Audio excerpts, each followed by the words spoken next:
gracias por estar en sintonía de Argumentos, conversando con el profesor Juan Carlos Vidal. Hablamos precisamente, de palabras importantes: reconciliación, rectificación, reconocimiento. Hablábamos acerca del diálogo, la negociación y palabras que quisiéramos que quizás definan nuestro 2025. También le comentaba la palabra con la que define el 2024. Hablaba que lo veía, en términos generales, como un 2024. Sí, lo vea que el 2024 lo vemos como un 2024 convulso, dinámico, complejo, controversial, conflictivo. Me pediste una sola palabra, Pero pero esto los todas las que te define. dije son sinónimos, ¿no? Por O eso, sea, y ahora, ¿cómo pudiésemos ver ese 2025? ¿Ves? Que con, pueda con- contrarrestar sí, lo que hemos visto este año. con mucha incertidumbre, yo te diría que hasta con desesperanza. No es una percepción personal, es una percepción que aparece reflejada en los estudios de opinión. Somos un país desesperanzado y Venezuela bien vale la pena que la impregnemos de esperanza, de ánimo, de fortaleza emocional para salir adelante. Tenemos derecho a ser felices como lo están siendo en otras partes del mundo y mejor que en otras partes del mundo, porque el 24 ha sido un año duro a nivel mundial, no solo ha sido un fenómeno venezolano. Vemos lo que está pasando en Ucrania, en la franja de Gaza. Vemos pareciera que etapas que pensábamos superadas de la confrontación, pues volvieron a la escena mundial. En la universidad me preguntaba hace unos meses un chico, antes de la guerra de Ucrania, cómo pensaba que se iba a resolver el conflicto, ¿no? Y yo le decía, yo creo que esto se va a resolver de manera diplomática. Después, cuando estalló la guerra, me dice el alumno: profesor, se equivocó.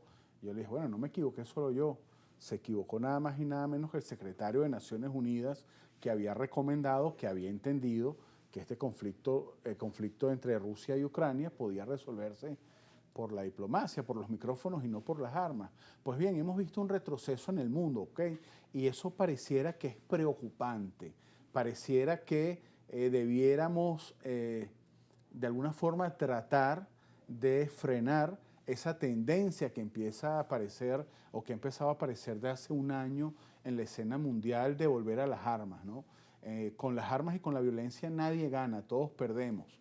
Hablamos en el bloque anterior del pacto de Punto Fijo en el 58.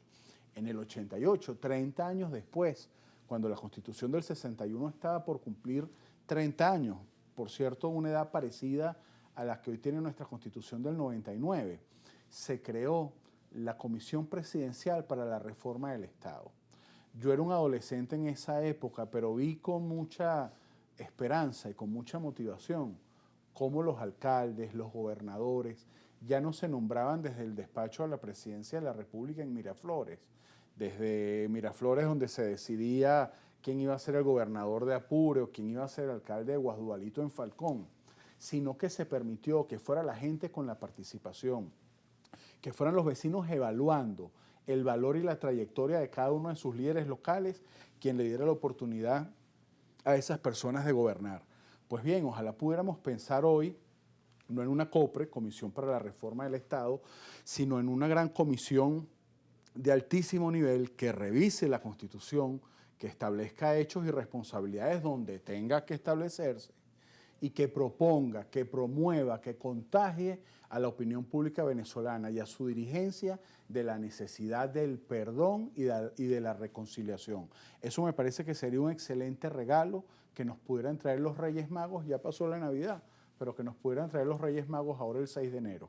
Perdón y reconciliación. Quizás para los venezolanos escuchar estas palabras genera un impacto en el sentido de, es lo que quisieran, pero sabemos que dar ese paso, no solamente a nivel político, sino incluso hasta el personal, siempre dar ese paso del perdón es bastante complejo y que realmente sabemos que darlo al nivel político también es complejo, pero es lo necesario, es lo que se necesita para seguir avanzando y para la resolución de conflictos que al final, como decíamos, es lo que el venezolano necesita para avanzar también en la resolución de otros problemas que van hacia a lo económico, Sí. hacia los ingresos, hacia el poder adquisitivo. El perdón en lo personal, bien lo decías, es difícil. En lo político es aún más difícil, pero lo lograron otros pueblos, ¿no? Lo lograron en Polonia cuando salieron del régimen comunista, lo lograron en Sudáfrica cuando salieron del régimen de blancos que oprimía a la mayoría de color, lo lograron en Chile cuando se logró la transición de Pinochet a la democracia. y lo lograron en España, ¿no? Cuando uno piensa en Polonia, uno los ve como lejanos. Esos señores así que son como alemanes y rusos. Cuando uno piensa en Sudáfrica, pues los ves lejísimos también. No, eso es otro continente, por allá en África, del otro lado. Pero es que los españoles lo lograron también en la década de los 70. Los españoles se pusieron de acuerdo, lograron un gobierno donde tuvieron participación todos, donde, por cierto, se respetó el poder que traía el franquismo, ¿no? No fue que ignoraron al franquismo y lo eliminaron y lo barrieron. Se respetó el poder institucional, el poder de las armas que ya traía el franquismo, y se creó un gobierno que permitió que España fuera para todos, ¿no?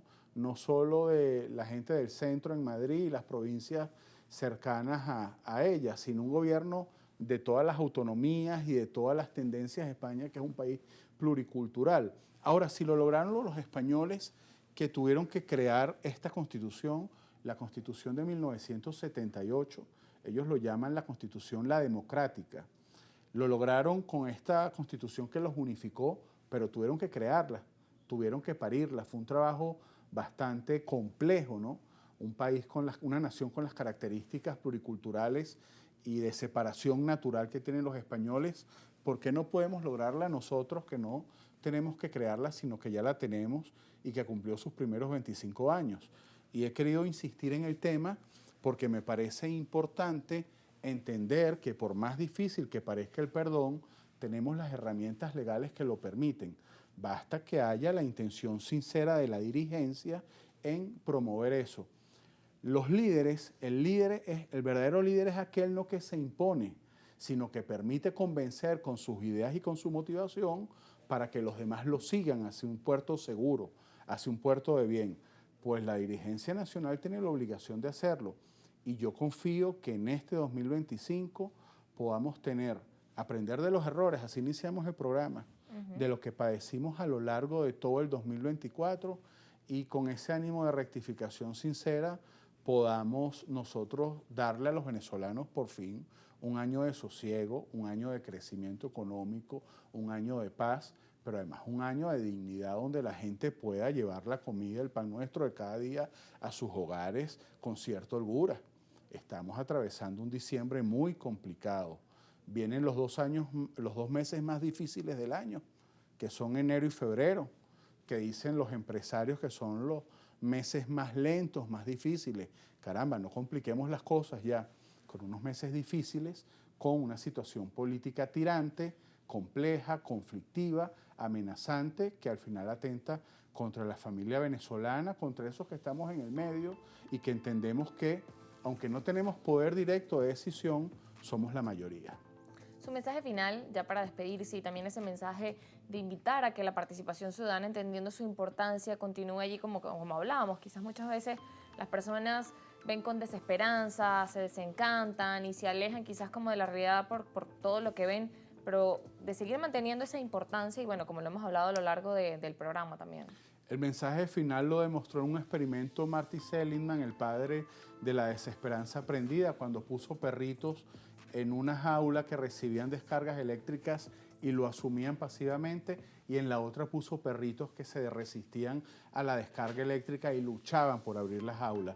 El mensaje es para que seamos de la jaula número 2, que seamos perritos que nos resistamos constitucionalmente, cívicamente, pacíficamente, ciudadanamente, no nos resignemos a que el país esté mal, que sigamos soñando con un cambio, que sigamos trabajando por él, eso sí, de manera incluyente. Aquí somos necesarios todos, incluso esas personas que no piensan como nosotros.